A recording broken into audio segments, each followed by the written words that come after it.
Coming up.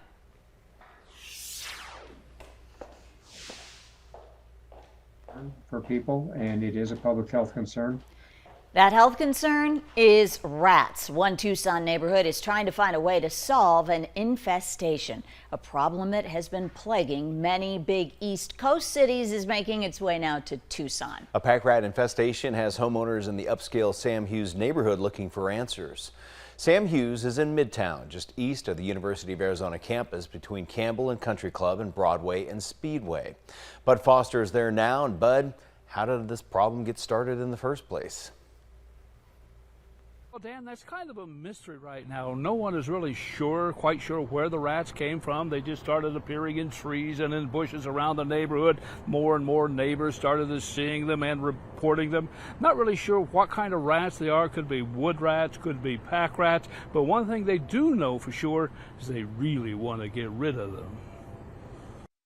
The neighborhood email that was titled "Look Out for Rats" got a lot of attention. People were very concerned about it. Jim Eva, like several other neighbors in Sam Hughes, are concerned about what appears to be a growing rat problem. They began to see a rat here and a rat there. Then more neighbors joined the chorus and began to call the Ward 6 council office, and it soon became a big concern. But the reality is that if you have one or two rodents in the neighborhood, you probably got 2 or 3 dozen. The ones that you don't see, and those are the ones that we're really trying to get our arms around. So much so that the neighborhood held a meeting last week with an animal expert to try to come up with a solution. One possibility was free, sterile, feral cats, 20 of them from Pima Animal Care, scattered in the neighborhood. But the cats bring with them another problem. The feral cats would more than likely be very quickly eaten up by the neighborhood coyotes. And also, they don't eat just rats, they eat birds and lizards. And people in the neighborhood really enjoy the wildlife, so they don't want the cats eating birds and lizards. Another suggestion is to start a barn owl community, which many neighbors seem to embrace. Barn owls are not so large that they threaten domestic cats and dogs, and they can be effective over time.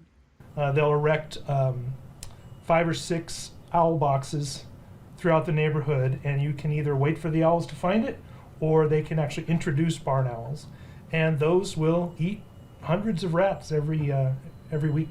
Sam Hughes is not the only Midtown neighborhood which is experiencing a rodent infestation right now, but it is the one that's decided to be proactive and find a solution before it spreads further and becomes a problem out of control. I asked the question, if we simply sort of ignore this, is it a seasonal thing? It'll go away on its own?